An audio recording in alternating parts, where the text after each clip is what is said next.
Assalamualaikum warahmatullahi wabarakatuh.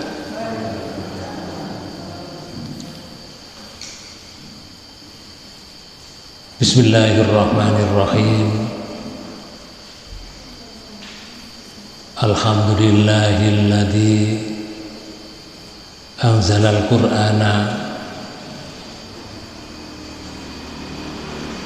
hudan lil muttaqin. Asyhadu an la ilaha illallah wahdahu la syarikalah wa asyhadu anna Muhammadan abduhu wa rasuluhu la nabiyya wa la rasula ba'dahu. Allahumma sholli wa sallim wa barik ala Muhammadin wa ala alihi wa ashabihi wa man tabi'ahum bi ihsani ila yaumiddin, amma ba'du. Faya ayyuhal hadirun wal hadirat, usikum wa nafsi bi taqwallah faqad fazal muttaqun. Qala Allah ta'ala fi kitabihil karim, a'udzu billahi minasy syaithanir rajim. Qad na'lamu innahu la yahzunukal ladzi yaquluna fa innahum la yukadzibunaka walakinnadz zalimina bi ayatillah yajhadun. Shadaqallahul adzim. Amma ba'du, faya ayyuhal hadirun wal hadirat, usikum wa nafsi bi taqwallah faqad fazal muttaqun. Hadirin hadirat Bapak Ibu yang dirahmati Allah, marilah pertemuan ini kita awali dengan bacaan basmalah. Bismillahirrahmanirrahim.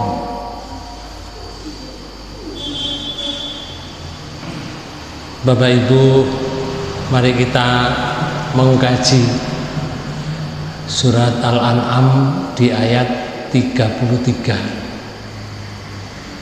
Surat 6. Di ayat itu Allah menyatakan, qad na'lamu innahu la yahzunukal ladzi yaquluna fa innahum la yukadzibunaka walakinnadz zalimina bi ayatillahi yajhadun. Surat 6 ayat 33. Sampeyan terjemahkan.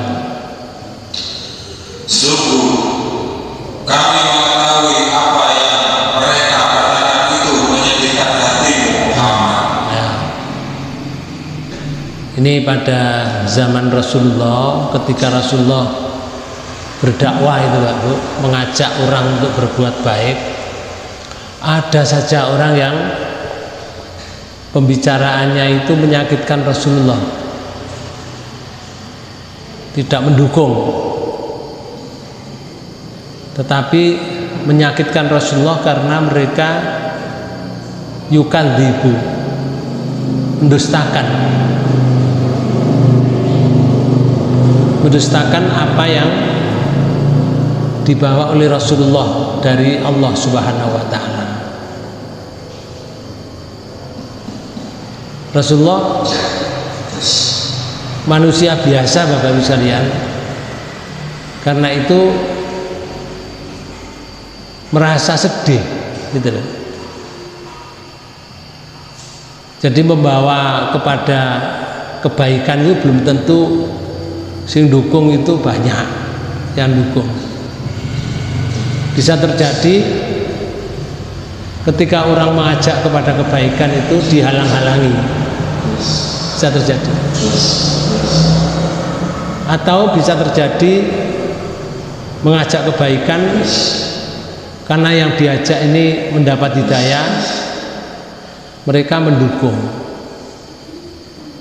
Tetapi yang tidak mendukung, yang yukadzibu, yang mereka itu mengingkari ayat-ayat Allah, itu lebih banyak daripada yang mendukung untuk berbuat baik. Maka di ayat itu Allah menyatakan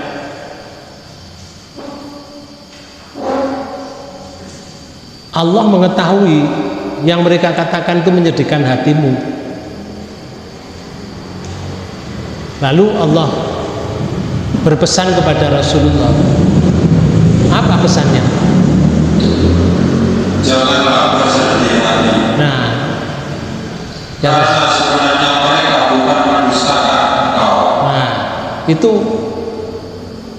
Allah memberikan penguat di hati Rasulullah.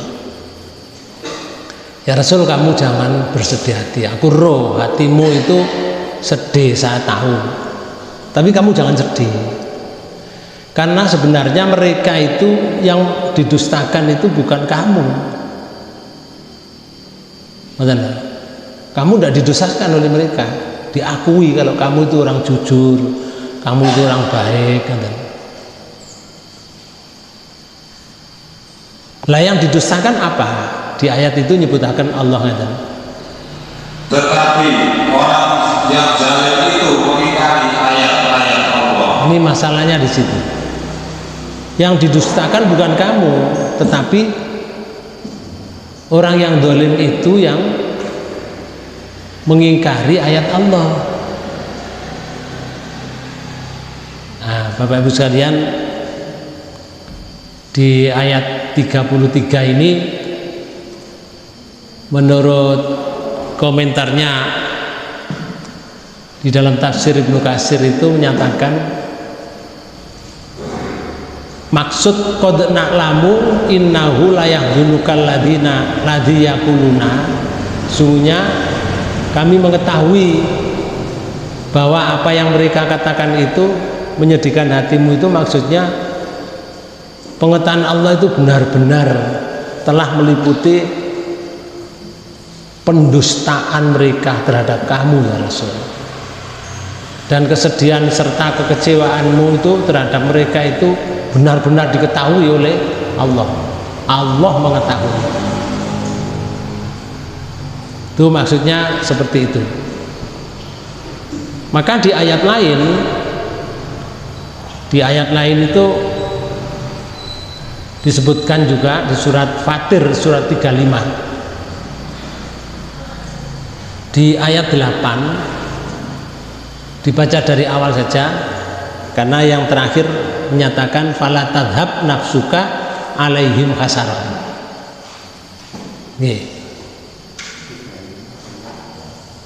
Ayat 8 surat 35, surat apa?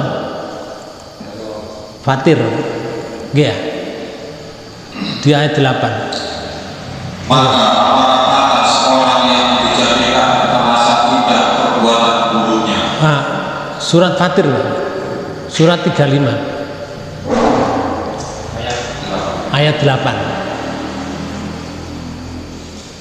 Maka afamaizuna lahu su'un amalihi fara'ahu hasanan fa innallaha yudillu mayyasha wa yahdi mayyasha fala tadhhab nafsuka alaihim hasaratin innallaha alimun bima yasnaun. Ya. Nggih, monggo diterjemahkan.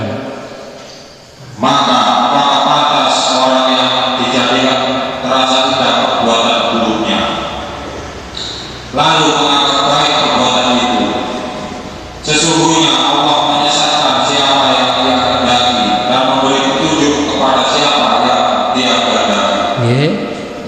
Maka janganlah engkau Muhammad biarkan dirimu binasa karena kesedihan terhadap mereka. Nah, di sini ya Rasul, orang itu ya bahasa bebasnya ya, orang yang dijadikan setan menganggap baik pekerjaan buruk, lalu dia meyakini bahwa itu pekerjaannya baik, itu sama dengan orang yang tidak ditipu oleh setan. Sama enggak perbandingannya seperti itu? Orang yang ditipu setan menganggap pekerjaannya itu baik, pekerjaan buruk itu dianggap baik, apakah sama dengan orang yang tidak ditipu oleh setan? Mesti tidak sama kan? Oke.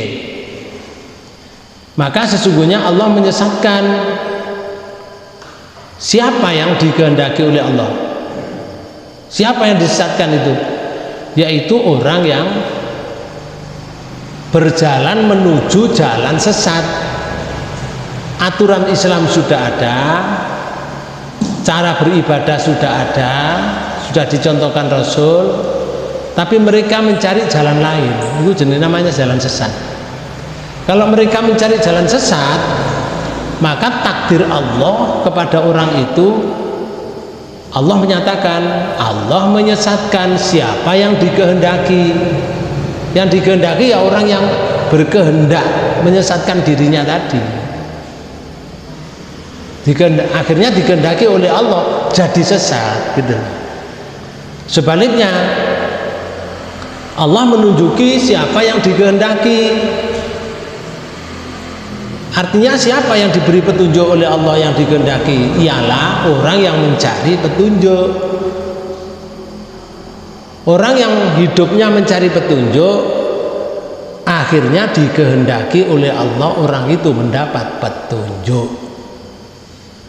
Jadi urusan diberi petunjuk atau disesatkan oleh Allah itu karena perbuatan mereka. Ada ayat panjenengan kenal dengan ayat ini. Yaghfiru liman yasha wa yu'adzibu man yasha. Atas kepiran? Di surat Al-Baqarah ya. Di akhir itu. Yaghfiru liman yasha wa yu'adzibu man yasha. Itu kalau diterjemahkan kan Allah mengampuni bagi orang yang dikehendaki. Dan Allah mengadab bagi orang yang dikehendaki. Bukan berarti ngeten Allah terus berkehendak nawugi wis aku seneng ambek kamu tak ampuni, aku gak seneng ambek kamu tak adab. Betul ngoten? Tidak seperti itu kan. Ya. Allah menghendaki diampuni orang itu karena mereka minta ampun. Gitu loh. Allah mengadab orang itu yang dikehendaki oleh Allah diadab karena mereka jalan hidupnya salah, menentang aturan Allah, maka dikehendaki oleh Allah diadab. Jadi bukan seperti kita, kalau kita kan gak seneng ambek wong, gak seneng ditotok, kalau senang disanjung-sanjung, tidak seperti itu. Allah itu maha adil, adil dalam segala-galanya. Dan mengadili orang yang berbuat salah dan memberikan ampunan bagi orang yang mengikuti aturan Allah. Nah, Bapak Ibu sekalian, jadi itu urusanku ya Rasul. Kalau mereka itu jalannya benar, ya akan saya beri petunjuk nanti. Kalau mereka itu jalannya salah, mereka akan saya sesatkan. Dan maka di surat Fatir tadi di ayat 8 Allah menyatakan fala tadhab nafsuka alaihim khasarotin.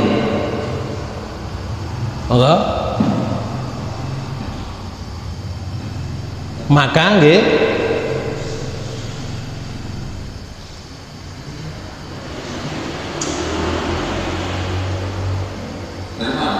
nah di tengah-tengah di hampir akhir itu nggih Allah menunjuki siapa yang dikehendaki, Allah mengadab siapa yang dikehendaki, menyesatkan siapa yang dikehendaki. Maka jangan engkau Muhammad biarkan dirimu binasa karena kesedia terhadap mereka. Di sini Pak. Karena itu kamu jangan sedih, terus kamu membinasakan dirimu. Nah, kesedihan terhadap mereka karena bandel terhadap kamu jangan sedih ya Rasul. Kamu jangan membinasakan dirimu karena kesedihanmu itu. Maka di akhir ayat, innallaha alimum bima yasnaun. Sesungguhnya Allah Maha mengetahui apa yang mereka perbuat. Yang diperbuat oleh mereka itu selalu diketahui oleh Allah, tidak akan lepas Bapak. Karena itu kalau kita menghendaki mendapat hidayah, ya jalan kita harus diarahkan kepada hidayah atau petunjuk. Kalau panjenengan datang ke sini, Bapak Ibu datang lihat dengan pengajian ini, itu namanya mencari hidayah. Yang dicari hidayah taufik, hidayah keseimbangan. Karena hidayah taufik itu barangnya belum ada. Barangnya itu belum ada. Maka harus dicari supaya kita tahu barang yang namanya hidayah taufik tadi. Taufik itu namanya keseimbangan. Bapak Ibu tahu seimbang itu apa sih? Seimbang itu tahu ya? Ya, kalau mobil itu jalan itu balan, ya, balance. Rodanya itu balance. Madepnya sama, kalau ditarik diputar ke kanan bareng kedua-duanya, diputar ke kiri bareng kedua-duanya. Tapi kalau yang satu tuh ke kiri, yang satu ke kanan lurus, bisa jalan enggak? Enggak bisa. Hidup itu bisa saja bulat, hidup itu berputar-putar dalam kebingungan, bisa terjadi. Tetapi ketika orang itu mendapatkan hidayah karena mencari, ketemu, oh di sini duduk perkaranya. Kenapa saya tidak tentram misalnya? Dalam rumah tangga itu tidak tentram. Apa sebabnya? Setelah mendapat hidayah lewat pengajian, namanya hidayah taufik, akhirnya sadar, oh di sini kesalahannya. Oh maka saya harus memperbaiki masalah ini. Jadi balan lah, hidupnya akhirnya balan. Ini yang belum diketahui, barangnya belum ada, harus dicari. Betul. Siapa yang mencari diberi oleh Allah, sama dengan siapa yang berdoa diterima doanya oleh Allah. Kalau tidak mencari, ya enggak diberi Pak Bu. Hidayah itu enggak bisa langsung datang begitu, enggak. Mesti ada sebabnya, ada reasonnya, ada sebab akibat. Tidak langsung datang begitu saja. Contoh kalau doa itu ya, orang minta kepada Allah, kalau minta diberi, tapi kalau tidak minta, namanya tidak minta. Maunya diberi dari mana? Enggak minta, gitu loh. Contoh ya, kalau di surat 2, surat Al-Baqarah, di ayat 186 itu ada kalimatnya. A'udzubillahi minasyaitonirrajim. Bismillahirrahmanirrahim. Ayat 186 surat 2. Wa idza sa'alaka ibadi anni fa inni qarib ujibu da'watat da'i idza da'ani falyastajibuni wal yu'minu bi la'allahum yarshudun. Wow. Dan apabila hamba-hambaku bertanya kepadamu Muhammad tentang aku, maka sesungguhnya aku dekat. Nah, Rasul kalau ada hambaku tanya tentang aku, tentang Allah, jawabannya Rasul bahwa saya ini adalah dekat, tak jauh, tidak di sana, bukan Allah di sana, bukan. Ada orang mengatakan Allah itu di sana, ada ya? Allah itu dekat, bukan di sana, lebih dekat daripada urat yang ada di dalam badan kita ini. Allah itu dekat, seperti itu dekatnya. Karena Allah dekat, maka Rasulullah disuruh nyampaikan. Kemudian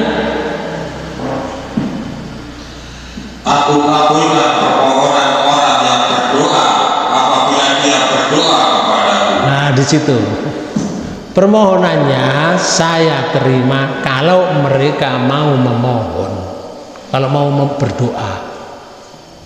Kalau enggak berdoa diberi enggak? Ya enggak berdoa.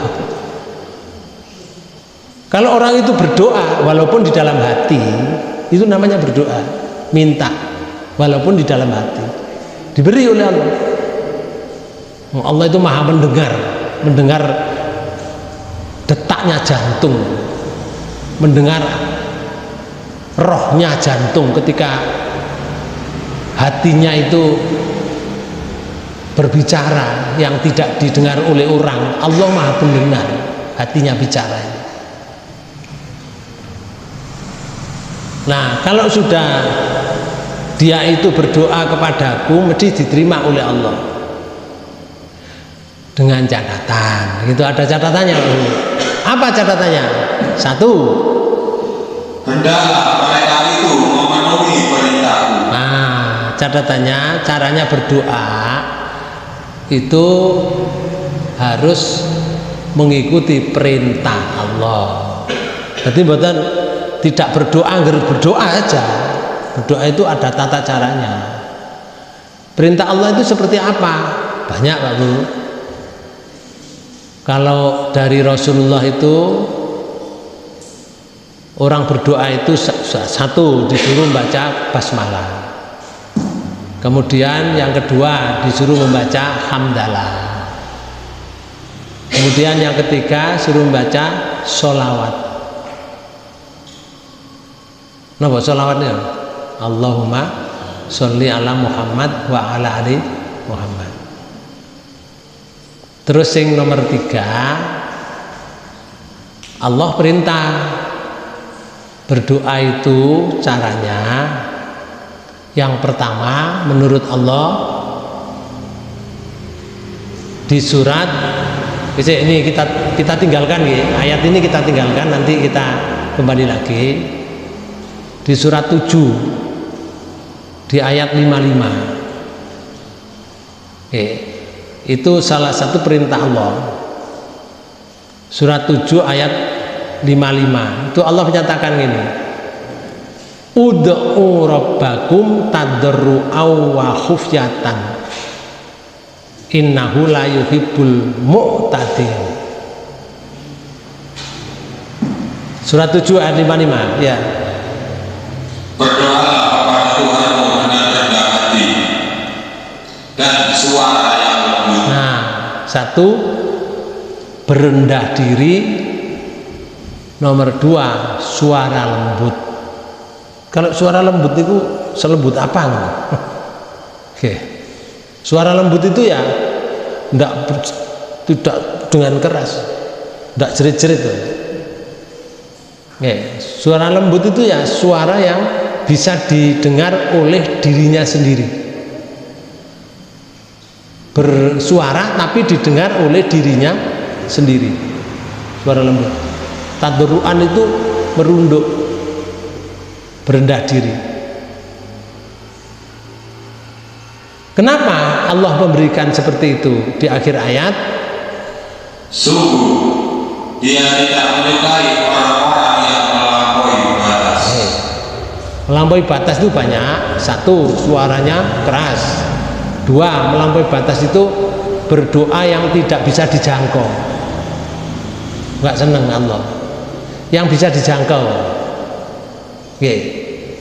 Contoh yang bisa dijangkau misalkan, kalau kita ini tidak berorganisasi misalkan, ya tidak terkenal, ya maka kalau ada rame-rame pesta negara, pemilihan presiden, terus kita berdoa, ya Allah ini pada tahun sekian nanti akan ada pemilihan presiden. Aku mohon kepadamu, jadikanlah saya ini presiden. Itu melampaui batas nih. Orang itu loh jadi RT aja ndak, ya, jadi RW aja ndak, tidak dikenal orang, tidak punya partai, ya, tapi jaluk jadi presiden. Itu melampaui batas. Yang cocok-cocok saja. Ya Allah, umur saya sudah sekian, tapi saya masih punya garapan sawah. Berilah kekuatan saya untuk bisa mengerjakan sawah itu supaya hasilnya bisa saya pakai untuk beribadah kepadamu. Lah itu cocok. Ngerti? Sama dengan kekuatan dirinya gitu. Berilah saya kesehatan. Soalnya umurnya sudah sekian, ngerti? Nah, biasanya kalau umur itu sudah di atas 60 itu ada saja, Pak Bu. Permasalahannya itu ada pertama itu kadang-kadang umurnya lodok jebol. Kadang-kadang los. Maka yang dirasakan akhirnya dengkule loro. Ya, drijine teng-teng gitu. Sakit. Ada saja, Pak Bu. Kadang-kadang namanya kepala itu dulu itu tidak apa-apa. Kalau sudah di atas 60 kok ono ae. Munyeng sih. Kudu jolong kudu geblak. Nah itu kalau sudah umur di atas itu. Jaluk yang cocok aja. Nah itu. Karena Allah tidak suka kepada orang yang melampaui batas. Ini yang pertama, ya. Terus yang kedua, di surat yang sama. Tetapi di ayat 205 surat 7, di ayat 205 itu Allah menyatakan begini, A'udzubillahi minasyaitonirrajim, Bismillahirrahmanirrahim, Wadhkur rabbaka fi nafsika tadarru'an wa khifatan wa dunal jahri minal qaul bil wuduwi wal asal wala takum minal ghafilin. Wah. Dan ingatlah Tuhanmu dalam hatimu dengan rendah hati dan rasa takut. Sama dengan tadi ya, wadhkur. Tadi ud'u rabbakum, kalau ini wadhkur, berzikirlah, berdoalah kamu pada Tuhan kamu binafsika wadhru'an, dengan merunduk, merendahkan diri ya, menurut wakhifatan, dengan rasa takut kepada Allah ya. Kemudian Allah menyatakan yang kedua, dan dengan tidak mengeraskan suara. Nah di sini, jadi kalau berdoa itu tidak boleh mengeraskan suara. Di sini ayatnya, dan tidak mengeraskan suara. Wadunal jahri minal qauli. Tidak mengeraskan itu berarti ya doanya bisa didengar oleh dirinya sendiri. Namanya tidak mengeraskan. Ya. Kapan berdoa yang tidak mengeraskan itu? Tidak mengeraskan suara itu? Pada waktu pagi dan petang. Nah, di waktu pagi sampai petang itu, di tengah-tengah itu kapan dia berdoa? Pagi sampai sore, sampai petang. Kalau dia berdoa di antara itu ya jangan keras-keras. Petang sampai pagi,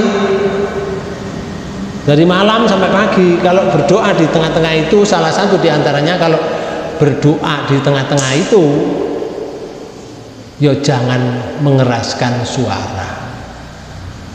Terus yang terakhir Allah menyatakan larangannya, dan janganlah kamu termasuk orang-orang yang lengah. jangan seperti orang lalai. Lalai itu orang tidak mendapatkan pelajaran, teman. Orang yang tidak mendapatkan bimbingan. Jangan seperti orang yang tidak mendapatkan bimbingan, orang lalai. Bapak Ibu sekalian, kembali di ayat tadi, di surat berapa tadi? Fatir ya, surat 35 ya, di ayat 8 itu disebutkan oleh Allah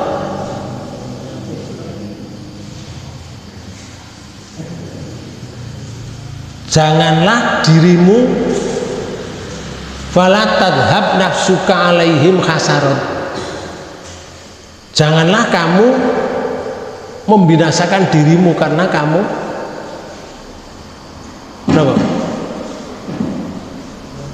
bersedih hati terhadap mereka.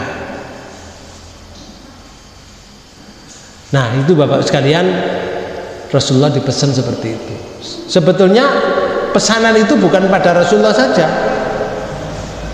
pada kita juga, karena kita mewarisi Rasulullah. Ketika mau membawa kebaikan di masyarakat, belum tentu masyarakat menyambut kebaikan itu, dan itu perlu disadari Bapak sekalian. Kalau kita itu membawa kebaikan di masyarakat, jangan dipaksakan masyarakat itu harus ikut saya, kalau tidak ikut akan diancam. Nggak boleh. Beragama itu apa? Tidak ada paksaan. La ikraha fid din.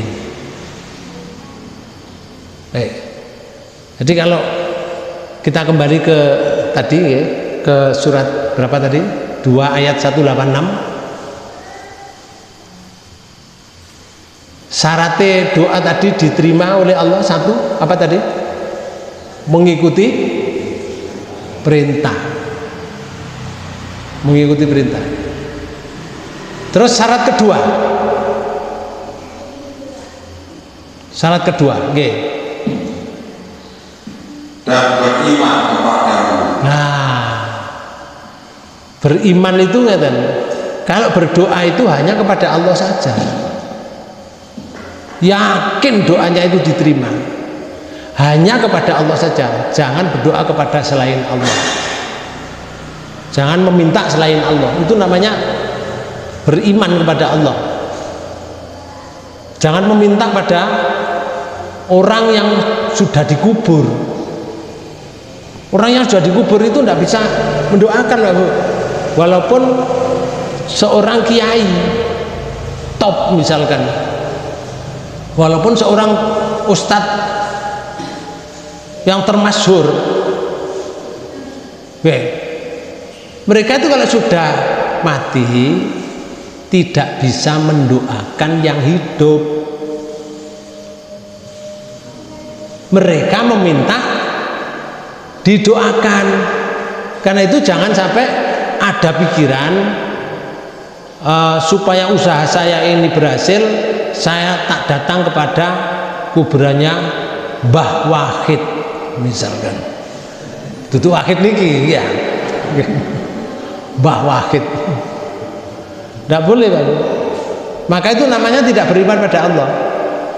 Kalau kamu mengikuti aturan Allah seperti itu, di akhir ayat Allah menyatakan,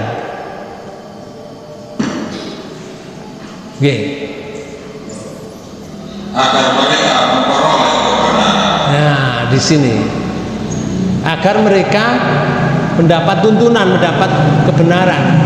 Jadi itu cara yang benar menurut Allah. Betul? Cara yang benar. Dan itu Bapak Ibu sekalian, Allah itu dekat, dekat, sehingga mendengarkan apa saja yang diminta oleh hambanya. Jadi kembali lagi, Allah akan memberi kalau kepada orang yang mau minta. Tetapi ketika orang itu melakukan suatu perbuatan yang salah, maka ditakdirkan oleh Allah orang tersebut adalah dikehendaki oleh Allah di jalan yang sesat. Kata, ya Rasul, kamu jok susah, begitu. Jangan susah menghadapi mereka seperti itu, jangan susah. Itu Rasulullah. Kita dengan mempelajari ayat ini, maka menjadi pelajaran untuk kita. Maka ketika kita diberi hidayah oleh Allah, kalau sudah mendapat hidayah untuk menyampaikan sesuatu kepada saudara-saudara kita yang belum paham misalkan, maka ketika mereka itu menolak, kamu jangan susah, ojo bunuh diri, gampangannya gitu. Jangan susah kamu, gitu loh. Belum tentu orang yang sekarang menolak itu 2 tahun lagi menolak. Bisa terjadi orang itu 2 tahun lagi dapat hidayah. Bisa enggak? Bisa. Rasulullah dulu Pak Bu, ketika berdakwah, mengajak orang berbuat baik, menyempurnakan akhlak, namanya revolusi akhlak juga, itu orangnya semuanya tidak pro dengan Rasul. Oh, mereka itu orang syirik, orang kafir, orang munafik. Yang masuk Islam bersama Rasul itu belum tentu juga 100%. Mereka ada yang membelot. Nah, orang yang membelot itu disebut dalam Al-Quran itu munafik, nifak perbuatannya. Gitu. Lah yang tidak ikut Rasulullah, yang dihadapi Rasul, orang musyrik. Orang musyrik ini bertentangan. Rasul mengajak supaya menyembah Allah saja, tetapi mereka mempertahankan penyembahan nenek moyang. Sangat bertolak belakang, Bapak. Ini bisa bunuh-membunuh karena mempertahankan kepercayaannya masing-masing. Orang yang kafir itu dia menolak entah-entahan, menolak apa yang dibawa oleh Rasul, ditolak. Orang kafir itu menutupi suatu kebenaran, oke, atau disebut kufur. Maka Rasulullah, jangan susah. Kalau kita mewarisi Rasulullah, mendapatkan seperti itu, jangan susah. Lek gak kena bapak engko kena anake. Lek anake gak kena pisan yo kena cucune. Lek gak nututi cucune yo wis. Berarti wis tamat. Sudah tamat, selesai. Tetapi kita punya nilai baik. Bapak Ibu, panjenengan pernah dengar nggak umurnya Nabi Nuh? Ya, benar. Berapa itu? 950 tahun. Berdoa bendino, mengajak orang untuk berbuat baik. Nilainya 0. Berdakwah selama 950 tahun hanya dapat orang 80. Lah menyedihkan tadi. Sangat menyedihkan itu, Bang. Hanya 80 orang. 80 orang itu tidak semuanya 100% keimanannya. Ya. Bahkan keluarganya Nabi Nuh saja ada yang membelot dari Nabi Nuh. Kalau kita melihat seperti itu, lah umur kita loh nggak sampai sekian panjangnya, nggak sampai 950 tahun. Yo lek ono wong sampai umur sekian di zaman-zaman sekarang, yo awake wis ledeng. Wis gak kuat apa-apa. Ndak mungkin tambah susah, nyusahno sing hidup. Ndak kuat apa-apa. Wong umur belum 100 tahun saja sudah ndak kuat kok. Nggih. Apalagi 950. Tapi Nabi Allah yang namanya Nabi Nuh itu diberi kekuatan oleh Allah sampai umur sekian, ya setua itu namanya sudah. Tapi mengajak orang tidak semua mengikuti, bahkan mencemooh dan seterusnya, menyakiti hatinya Nabi Nuh. Sehingga Nabi Nuh berdoa suruh habiskan saja orang kafir, jangan ada yang boleh hidup di dunia ini, habis saja ya Allah. Dituruti oleh Allah, terjadilah banjir bandang besar sampai anaknya sendiri, putranya Nabi Nuh, tenggelam karena nggak ngikuti bapaknya. Bojone Nabi Nuh juga tenggelam karena tidak mengikuti suaminya. Terus yang nomor 2, Rasulullah juga diberi oleh Allah peringatan. Artinya peringatan itu Allah sayang kepada Rasulullah supaya hatinya itu tidak berontak karena orang-orang yang tidak mengikuti Rasulullah. Contohnya di dalam Quran surat 18 ayat 6. Di Quran surat 18 surat Kahfi di ayat 6 Allah menyatakan fala'allaka bakhi'un nafsaka ala asarihim illam yu'minu bihadzal hadisi asafa. Surat 18 ayat 6. Maka barangkali engkau Muhammad akan mencelakakan dirimu. Rasulullah sampai dipantau oleh Allah seperti itu. Sampai ulangi lagi. Maka barangkali Muhammad akan mencelakakan dirimu karena bersedih hati setelah mereka berpaling.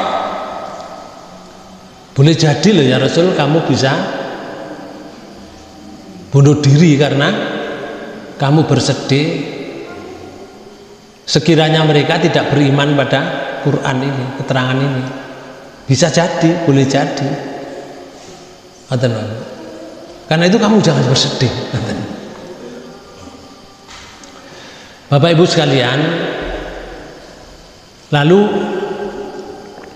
kembali di pokok bahasan kita di surat 6 ayat 33 tadi. Ya. Di surat 6 ayat 33 tadi, fa innahum la yukadzibunaka walakinna dzalimina bi ayatillahi yajhadun. Di tengah ayat sampai akhir ayat itu kan ada fa innahum, karena mereka sebenarnya ngoten nggih, fa innahum monggo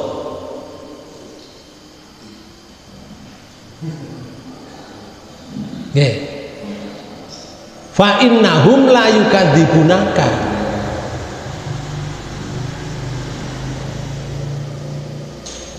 Kalau diterjemahkan letterlek Pak Bu, maka sesungguhnya mereka itu la yukadzibunaka, mereka itu tidak mendustakan kamu wahai Rasul, nggak mendustakan kamu.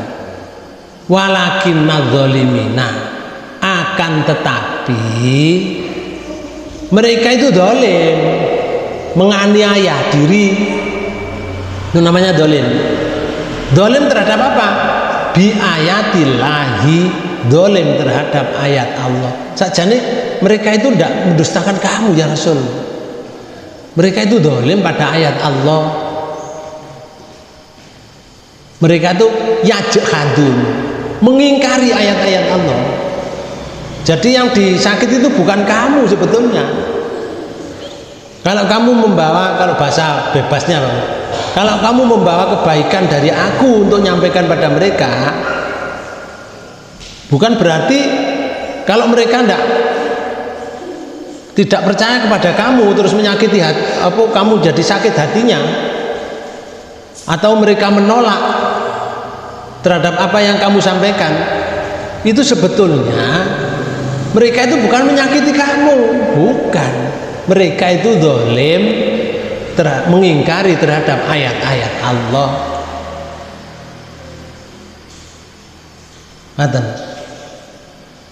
Mereka menolak yang hak.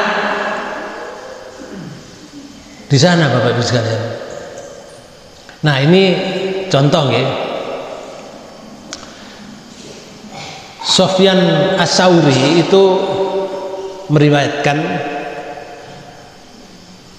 itu dari Ali menceritakan bahwa pernah namanya Abu Jahal itu berkata kepada Rasulullah Shallallahu Alaihi Wasallam, berkata ngeten, Abu Jahal, sesungguhnya kami tidak menuduh dirimu pendusta Muhammad. Abu Jahal muni ngeten, sesungguhnya kami tidak menuduh kamu pendusta, kamu itu jujur, saya tahu mulai kecil kamu sampai sekarang dewasa ini kamu bukan pendusta, tetapi kamu hanya mendustakan apa yang kamu sampaikan itu. Katanya Abu Jahal itu begitu, ngakoni lek Rasulullah itu bukan pendusta, karena saya tahu kamu ini orang baik, tetapi kamu hanya mendustakan apa yang kamu sampaikan. Jadi yang disampaikan itu dianggap didustakan oleh Muhammad, oleh Rasul. Ya gak mungkin toh Pak Bu, lek Rasulullah menyampaikan sesuatu kemudian Rasulullah mengingkarinya dari yang disampaikan, kan enggak, bukan potongan seorang nabi, bukan potongan seorang rasul seperti itu. Saiki ana wong janji Pak, terus janjinya diingkari, itu bukan potongan rasul semacam itu. Tapi kalau seorang pemimpin yang dipilih bisa mungkin jadi presiden, mungkin jadi bupati, mungkin jadi gubernur misalkan. Kalau kampanye janji-janji A, janji B, janji C.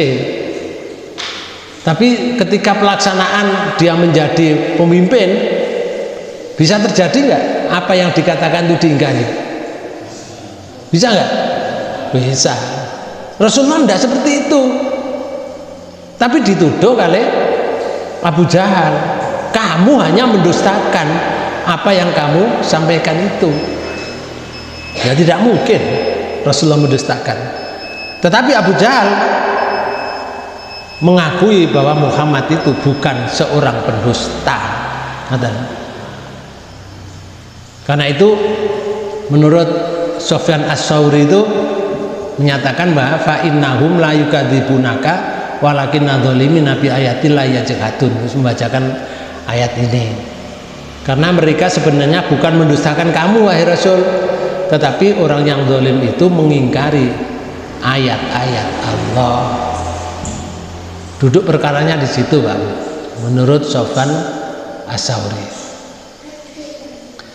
Dalam kisah yang disampaikan oleh Ibnu Abi Hatim itu telah menceritakan dari Abu Yazid Al-Madani bahwa Nabi Shallallahu Alaihi Wasallam bertemu dengan Abu Jahal, lalu berjabat tangan dengan Abu Jahal. Setelah berjabat tangan, ada orang lelaki berkata kepada Abu Jahal, lalu orang itu mengatakan, kalau tidak salah aku pernah melihatmu berjabat tangan dengan orang Sabi ini. Sabi ini yang dimaksud adalah Nabi Muhammad SAW. Abu Jahal, kalau nggak salah aku pernah tahu kamu salaman karo si Sabi itu,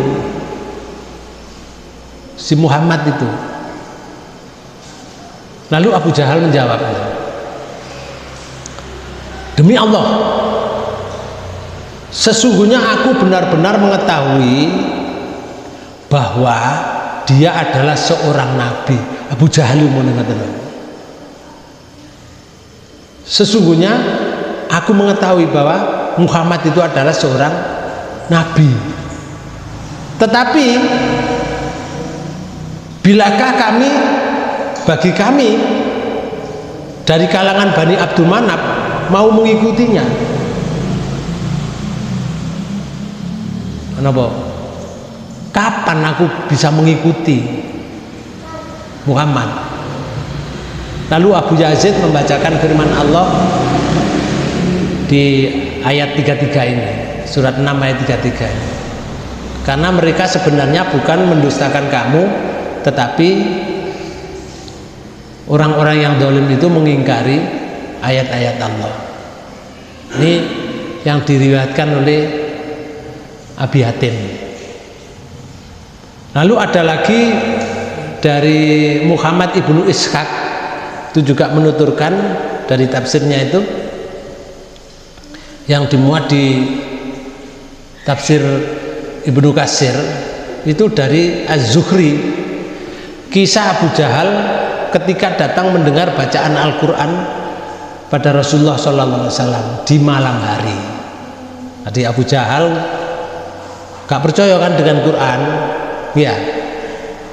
Terus Abu Jahal niku diam-diam mendengarkan dari pojokan rumah Rasulullah. Ketika Rasulullah kalau malam kan setelah sholat tahajud kan baca Quran kan? Seperti yang dikisahkan atau diperintahkan oleh Allah. Kalau di surat 73 itu kan ada kalimatnya kan? Surat 73, surat Muzammil. Oke. Di ayat mulai ayat pertama, ya ayyuhal muzammil kumil laila illa qalila. Coba banyak terjemahkan. Wahai orang yang berselimut. Napa niku artinya? Napa? Wahai orang yang berselimut. Berarti tidur. Iya. Hei, wong berselimut, namanya Muhammad. Itu berarti tidur malam. Ayat 2, bangunlah untuk sholat pada malam hari kecuali sebagian kecil. Nah, sebagian dari malam itu bangun kamu untuk sholat. Jenenge sholat apa? Sholat tahajud, sholat malam. Waktunya nisfahu awingkus minhu qalila, yaitu separuhnya atau kurang sedikit dari itu. Nah, separuh niku berapa? Pukul 12 separuh, atau dikurangi sedikit, kurang sedikit ya kira-kira pukul 11 sholat malam, sholat tahajud bang. Gak bisa separuh ya kurang sedikit pukul 11. Kalau dikurangi lagi bisa nggak kira-kira? Pukul 10 bisa enggak? Dikurangi lagi pukul 9, kakean oleh kurangi Pak Bu. Kebanyakan. Allah menyatakan sedikit kurangi. Dari pukul 12 itu kurangi sedikit. Yalah pukul 11 lah sedikit. Atau auzid alaihi waratilil Qur'ana tartila. Ayat 4. Atau lebih dari seperdua. Nah, atau kamu sholat di malam hari itu lebih seperdua malam. Kalau malamnya pukul 12, lebih dari seperdua ya pukul 1 atau pukul 2. Oke. Atau pukul 3. Lebih kan. Batasannya kan sampai subuh kan? Sampai subuh. Lalu dan bacalah Al-Quran itu dengan perlahan-lahan. Bacalah Quran itu dengan perlahan-lahan. Rasulullah itu yang dituruni Quran oleh Allah, disuruh membaca perlahan-lahan. Nah, kalau perlahan-lahan itu bahasa Jawa ya alon-alon. Bukan alun-alun ya, alon-alon, pelan-pelan. Karena itu membaca Quran tidak usah tergesa-gesa. Baca Fatihah, Bismillahirrahmanirrahim, lapo, kayak apa maca kayak ngono iku. Kayak apa? Kanggo apa? Gitu loh. Wong baca Quran itu kan untuk diresapi tuh Pak. Iya. Ya pelan-pelan. Bismillahirrahmanirrahim. Alhamdulillahirabbil alamin. Ar-Rahmanirrahim. Itu namanya pelan-pelan. Maliki yaumiddin. Tapi orang itu begini, Pak. Kalau membaca Quran itu harapannya dalam waktu yang dekat bisa membaca sekian lampir, atau dalam waktu setengah jam bisa membaca sampai 2 juz misalkan, atau 3 juz. Nah, itu bukan perintah Allah. Perintah Allah membaca Quran itu perlahan-lahan. Bukan berarti ini, oh gak entos baca Quran. Bukan tidak bisa. Bisa baca Quran, tetapi memang perintahnya perlahan-lahan, bukan cepet-cepetan. Saya itu pernah dengar Pak Bu, ada orang baca Quran tuh dipaksakan dirinya agar supaya cepat. Wis gak karuan hurufnya. Yeah. Hurufnya tidak karu-karuan, panjang pendeknya sudah tidak karu-karuan, karena dipaksakan dirinya bisa membaca cepat. Saya tidak tahu hatinya, karena yang punya dia hatinya. Saya tidak tahu hatinya, apakah hatinya kepingin dikomentari orang supaya dikomentari, oh itu loh orangnya kalau baca Quran bacanya hebat, cepat. Dia nggak tahu seperti itu apa enggak. Tapi saya pernah dengar orang memaksakan dirinya membaca Quran itu dengan cepat, sehingga hurufnya panjang pendeknya tidak tahu. Bapak Ibu sekalian, nah Abu Jahal niku secara diam-diam mendengarkan Quran dibaca oleh Rasulullah. Terus datang pula juga koncone Abu Jahal juga mendengarkan. Kalau Abu Jahal di malam hari itu mendengarkan di pojokan sana, datang pula mendengarkan namanya Abu Sofyan ibnu Harb. Abu Sofyan ibnu Harb. Tapi gak nak pojokan kono, nak pojokan kene. Ngrungokno. Dan orang yang namanya Al-Ahnas ibnu Suraik itu mendengarkan yang berbeda, nggak tahu ketiga-tiganya itu nggak tahu Pak. Yang sana itu ndelik, yang sini juga ndelik, yang sana itu juga, supaya tidak tahu orang gitu, mencari tempat yang sunyi. Tetapi tiganya masing-masing ketiga itu tidak mengetahui keberadaan itu, lalu mereka mendengarkan sampai subuh, mendengarkan Rasulullah membaca Quran itu sampai subuh. Ketika hari telah menunjukkan subuh, jamnya, pukulnya, mereka bubar kan. Sinok kono Abu Jahal, kono Abu Sofyan, kene Al-Ahnas buyar.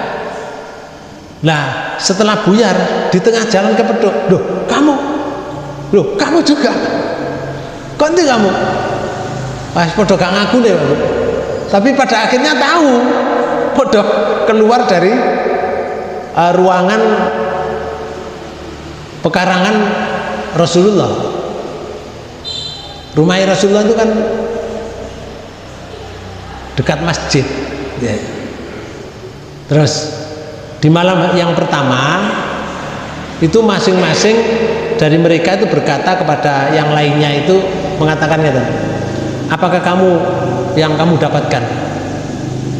Kamu mendengarkan apa yang kamu dapatkan? Lalu masing-masing orang itu menjawab,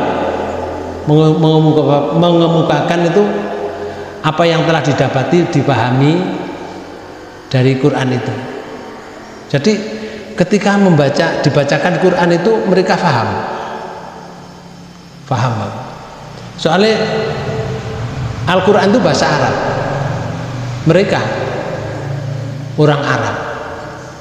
Jadi paham nggak? Paham. Kemudian mereka saling berjanji. Janji loh ya. Apa janji? Bahwa mereka tidak akan mendengarkannya lagi. Karena dia paham, oh dibanding sini Quran seperti itu. Terus janji, wes pisan tok ya. Kita tidak akan mendengarkan lagi. Karena apa? Khawatir perbuatan mereka itu diketahui oleh para pemuda Quraisy. Gitu Pak. Kalau pemuda Quraisy itu nanti mengetahui dampaknya, pada pemuda Quraisy itu nanti tertarik pada Nabi. Kalau tertarik, wah akhirnya mereka berdatangan pada Nabi, masuk Islam. Janji pisan tok ya. Kon yo paham, kamu yo paham, yo wis janji salaman. Gak ngrungokno maneh. Di malam yang pertama tadi ketemu nang dalan. Lalu malam kedua ya, masing-masing dari mereka datang lagi. Penasaran. Dengan dugaan bahwa kedua temannya tadi tidak akan datang mengingat perjanjian yang telah disepakati bersama tadi. Jadi yang satu datang, alah sing loro kan nggak datang karena kemarin sudah sepakat. Tapi yang ini juga mikirnya kan, aku tak datang, yang dua kan tidak datang, soalnya sudah sepakat. Tapi malam kedua pada pagi hari mereka bertemu lagi Pak Bu di jalan. Loh, kamu kok dari mana kamu? Pada pendidikan nih. Lah kamu dari mana? Gitu Pak Bu. Maka mereka saling mencela. Akhirnya mereka mengadakan perjanjian lagi bahwa tidak akan mendengarkan bacaan Quran Muhammad lagi.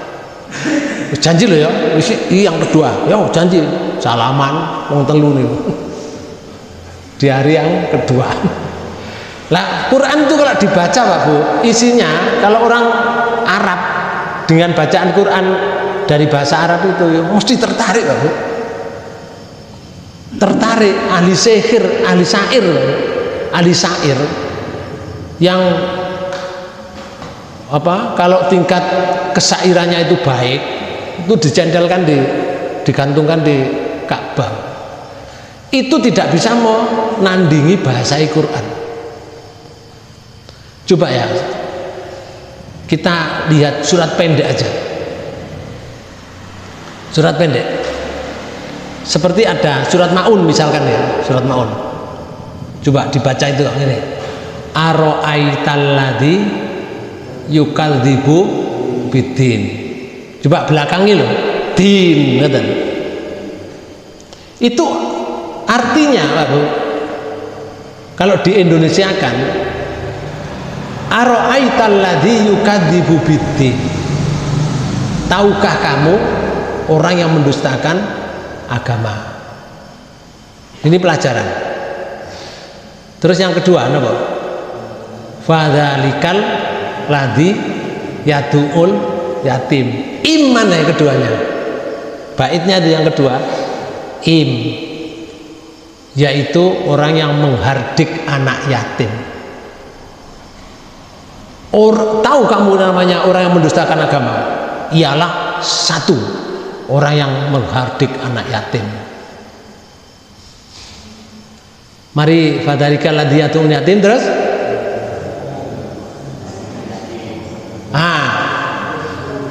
Ta'amul miskin, yaitu kamu tidak memberi makan kepada orang miskin. Pak Bu, gurine im kabeh, in kabeh. Tapi jadi pelajaran. Tahu kamu orang yang mendustakan agama? Ialah orang yang menghardik anak yatim. Yang kedua, orang yang tidak memberi makan fakir miskin. Pelajaran Pak. Tapi baiknya seperti tadi. Fawailul lil musallin dan seterusnya. Kalau kita lihat bahasanya dari segi bahasa, maka baitnya ini sudah tertarik orang, dan itu ada pelajarannya. Ada Ada Pak Bu, banyak orang membuat syair itu yang baitnya sama belakangnya, nggih. Tetapi artinya tidak ada pelajarannya. Contoh ya, contoh.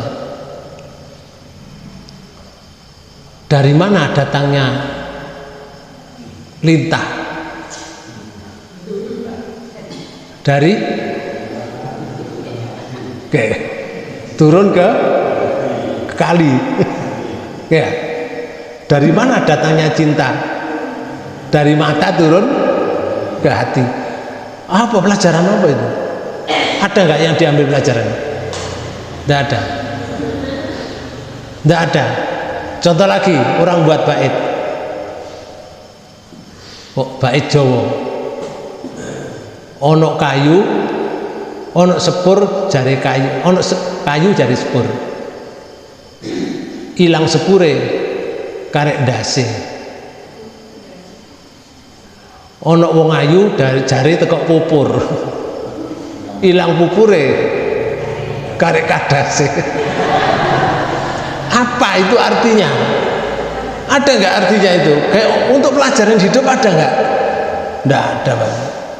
Bait-bait mereka itu seperti itu, tapi Quran tidak. Bismillahirrahmanirrahim. Ya. Alhamdulillahirabbil alamin. Iman. Ar-Rahmanirrahim. Malik yaumiddin. Semuanya begitu. Tapi itu semua ada pelajaran.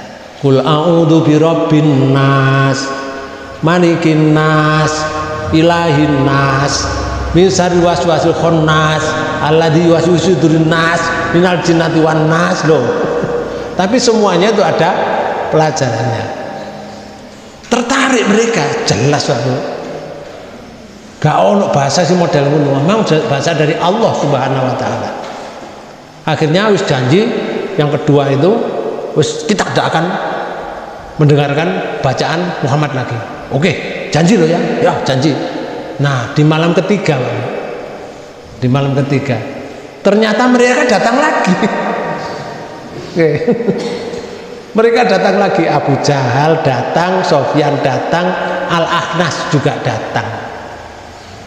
Di tempat yang berbeda mendengarkan Rasulullah. Mana? Padahal mereka sudah berjanji tidak akan datang, tidak akan melakukan seperti itu. Setelah dia dari mendengarkan itu, setelah subuh sama-sama pulang, ketemu di jalan lagi. Rame Pak Bu. Gimana? Lah kamu gimana? Lah kamu kok yang mendengarkan? Gak bisa, dia tidak mengakui kebaikannya, kebaikan bacaan Quran.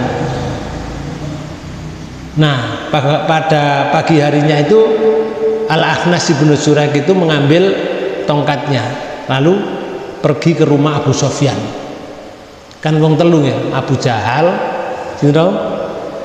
Abu Sofyan, karo Al-Akhnas. Nah, di sini Al-Akhnas akhirnya pagi niku datangi ke rumahnya Abu Sofyan. Setelah sampai di rumah, Abu Sofyan bertanya, ke rumahnya Abu Sofyan, ia bertanya kepada Abu Sofyan, hei Abu Hanzalah, Abu Hanzalah itu Abu Sofyan, karena anaknya namanya Hanzalah. Ceritakan kepadaku kesan yang kamu simpulkan setelah mendengar bacaan Muhammad itu. Abu Sofyan menjawab, hai Abu Sa'labah itu Al-Akhnas, karena anaknya jenenge Sa'labah. Hei Abu Sa'labah, demi Allah, dari Abu Sofyan, sesungguhnya aku telah mendengar banyak hal yang ku ketahui, dan ku ketahui juga maknanya, maksud dari yang dibaca itu, demi Allah. Tetapi aku juga telah mendengar pula yang banyak hal yang tidak aku ketahui apa maksudnya, tidak mengerti maknanya. Nah, dijawab oleh Abu Sofyan seperti itu. Lalu Al-Akhnas tadi yang datang ke rumahnya Abu Sofyan itu berkata, mengiyakan, iya, aku ya podo mbak wakmu, sajane ya podo, persis. Jadi kesimpulannya rupanya sama Pak, seperti kamu, pemahamannya juga sama seperti kamu saya, jadi mengiyakan begitu. Lalu Al-Akhnas keluar dari rumahnya Abu Sufyan dan langsung menuju ke rumahnya Abu Jahal, konfirmasi bisa ke rumahnya Abu Jahal. Ia langsung ke rumahnya Abu Jahal kemudian berkata, hei Abu Hakam. Abu Hakam itu namanya Abu Jahal, bagaimanakah pendapatmu yang telah kamu dengar dari bacaan Muhammad baca Quran ini? Abu Jahal itu jawabnya ngeten,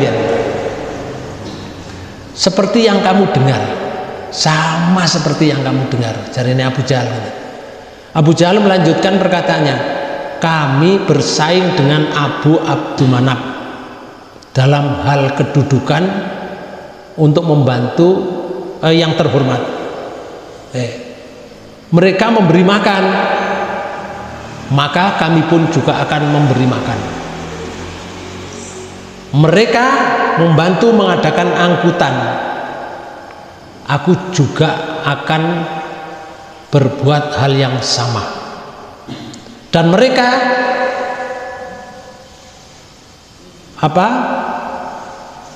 memberi, maka kami juga memberi pula. Kemudian hingga manakala kami berlutut di atas kendaraan dalam keadaan lemah dan tersandra, mereka mengatakan bahwa dari kalangan kami ada seorang nabi yang selalu didatangi oleh wahyu dari langit. Kalau memang misalkan sampai aku tersandra, saya berlutut, dia mengatakan bahwa ada di kalangan kami seorang nabi yang selalu mendapatkan wahyu dari langit. Berarti ngakui nggak Abu Jahal? Ngakui Muhammad jadi nabi. Ngerti? Tapi karena kedengkiannya Pak Bu, akhirnya menolak. Ngerti? Kami tidak akan beriman kepadanya untuk selama-lamanya dan tidak akan percaya kepadanya. Maka Al-Akhnas akhirnya meninggalkan Abu Jahal. Terus nyengkring Al-Akhnas itu. Kan ngonfirmasi, Al-Akhnas itu konfirmasi nang Abu Sufyan, konfirmasi juga nang Abu Jahal.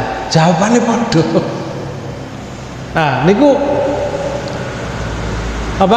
pengakuan mereka secara tulus ikhlas setelah mendengarkan bacaan Rasulullah tadi. Kemudian Muhammad ibnu Ishaq itu menuturkan juga ketika perang Badar, Al-Akhnas tadi Ibnu Suraik berkata kepada Bani Zahra, itu mengatakan ini, hei Bani Zahra, sesungguhnya Muhammad adalah anak lelaki saudara perempuan kalian. Atas anak laki dari saudara perempuan kalian. Bani Zahra itu duwe saudara perempuan, itu punya anak namanya Muhammad. Sinten saudara perempuannya? Nggih, ibu Nabi Muhammad. Sinten? Aminah. Nggih. Nah, itu dari saudara perempuan kalian. Maka kalian adalah yang lebih berhak untuk melindungi anak saudara perempuan kalian. Al-Akhnas itu loh, Pak, sing mendengarkan tadi itu sampai pesan ngeten di dalam perang Badar. Kamu ini si keluarga Muhammad. Kalau kamu jadi keluarga Muhammad, kamu berhak untuk melindungi Muhammad. Al-Akhnas loh muni ngeten. Padahal mereka itu engkar. Karena sesungguhnya jika ia menang, memang seorang nabi, janganlah kalian memeranginya. Kalau memang mereka itu seorang nabi, jangan kamu memerangi. Karena perang Badar itu kan perang antara orang Madinah dengan orang Mekah. Orang Mekah datang, orang Madinah juga datang di satu tempat namanya pekarangan Pak Badar. Gitu loh. Maka disebut perang Badar. Di situ Al-Akhnas pesan seperti itu.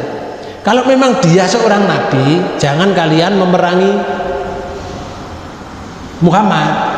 Dan jika ia dusta, bukan nabi, kalau ia bukan nabi, maka kalian adalah orang yang paling berhak untuk menghentikan anak saudara perempuan kalian itu. Artinya kamu berhak menghentikan Muhammad, tidak boleh perang. Al-Akhnas pesan seperti itu. Berhentilah kalian sebelum aku bertemu lebih dahulu dengan Abu Hakam. Abu Hakam itu Abu Jahal. Oke. Berhenti kamu sebelum aku bertemu Abu Jahal, Abu Hakam. Jika Muhammad menang, kalian tetap kembali dengan selamat. Muhammad menang, kalian tetap kembali. Dan jika Muhammad dikalahkan dalam perang Badar, maka sesungguhnya kaum kalian belum pernah berbuat suatu apapun kepada kalian. Pesannya Al-Akhnas seperti itu. Maka Bapak Ibu sekalian, sejak saat itu ia diberi nama Al-Akhnas. Sebelum itu namanya adalah Ubay. Namanya Ubay. Lalu Al-Akhnas menjumpai Abu Jahal, kemudian membawanya menyendiri, dibawa ke sana berduaan dengan Abu Jahal. Al-Akhnas bertanya, Abu Jahal, Abu Hakam, ceritakanlah kepadaku tentang Muhammad. Apakah dia itu benar atau dusta? Dia itu benar nabi atau dia itu dusta? Ceritakan. Karena sesungguhnya di tempat ini sekarang tidak ada seorang Quraisy pun selain aku dan kamu yang dapat mendengar pembicaraan kita. Wong loro tok iki. Semuni kon. Muhammad itu bener nabi apa duduk sih? Abu Jahal itu jawabnya tenang. Celaka kamu. Demi Allah, sesungguhnya Muhammad itu memang orang yang benar. Abu Jahal itu ngeten. Muhammad itu orang yang benar. Muhammad sama sekali tidak pernah dusta. Tetapi apabila Abu Qusay itu memborong semua jabatan, Abu Qusay itu keturunan apa ini? Nasabnya Nabi Muhammad sampai Qusay saja. Ya, di mana sampai Qusay. Itu memborong semua jabatan. Jabatan apa? Yaitu jabatan liwa, jabatan sikoya, jabatan hijabah. Apa jabatan liwa itu? Liwa ini kan? Asal kata arroya itu berasal dari kata roya, itu berarti panji. Sementara liwa berasal dari kata liwa yang berarti bendera. Yang menguasai orang Quraisy itu dari Bani Qusay, Mbahe Muhammad. Mbahe Muhammad itu ya menguasai tentang sikoya.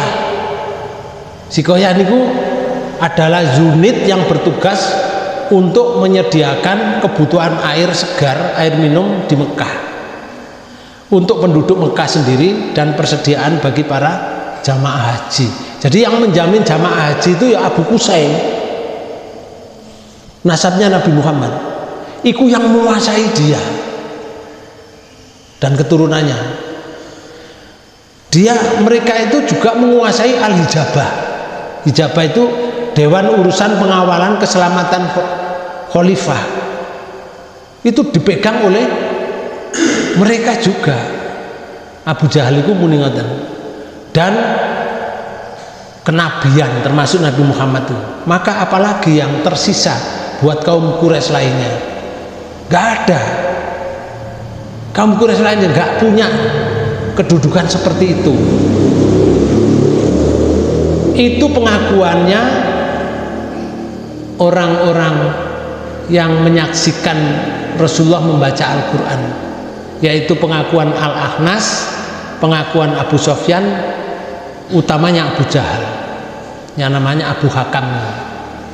Maka Bapak Ibu sekalian, pantas di surat 36 tadi ayat 33 itu mengatakan fa innahum la yukadzibunaka walakinna dzalimina bi ayatillahi yajhadun.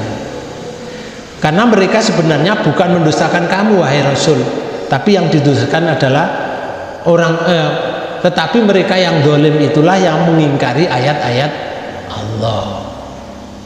Begitu Bapak Ibu sekalian menurut tafsirnya Ibnu Katsir dalam menjelaskan ayat 33 di surat Al-An'am ini. Ada pertanyaan Pak Bu? Nggih, monggo. Nggih, sampean nggih. Mengenai surat Al-Baqarah 200 nggih.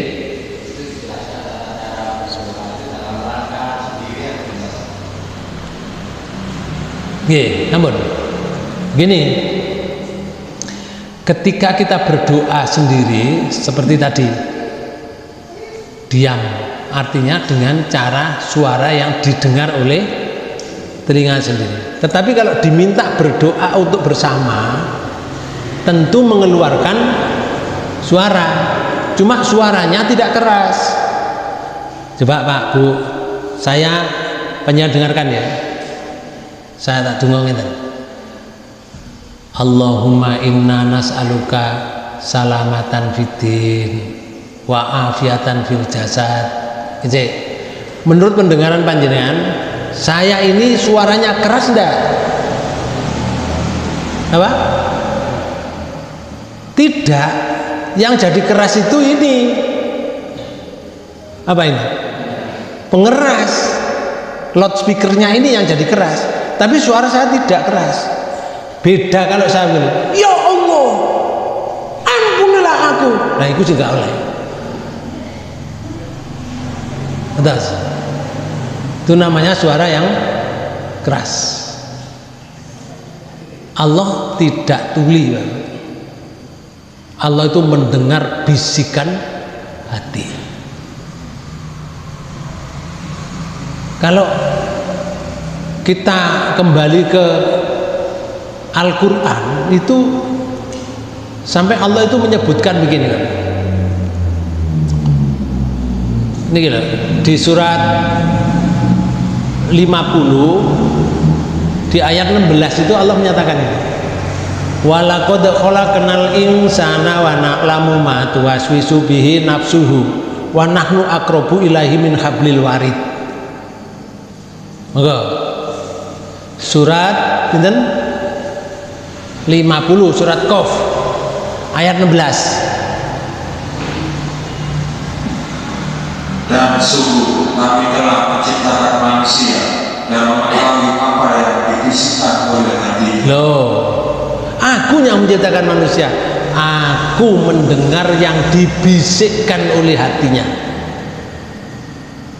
Jadi kalau dibisikkan oleh hatinya itu dengar, gak usah keras-keras pada Allah. Wong Allah mendengar bisikan hati. Lalu kedudukan Allah disampaikan di dalam ayat itu, di akhir ayat. Dan kami lebih dekat kepadanya daripada urat leher. Urat leher niku niki. Nggih. Urat leher itu sudah kantil melekat pada badan kita. Itu masih Allah lebih dekat dari ini. Ini loh sudah nempel. Masih lebih dekat Allah dari urat nadi ini. Berarti Allah itu dekat dengan kita, sangat dekat, mendengar perkataan kita yang dalam hati. Maka kita tidak usah kalau minta pada Allah dengan suara yang keras lantang. Ada nih ya? Paham ya? Nah, demikian yang bisa saya sampaikan. Mudah-mudahan pertemuan ini dibarengi daya Allah Subhanahu wa taala. Bapak Ibu, mari kita tutup dengan bacaan hamdalah. Alhamdulillahirabbil alamin. Subhanakallahumma wa bihamdika asyhadu an la ilaha illa anta astaghfiruka wa atubu ilaik. Ini tadi apa namanya?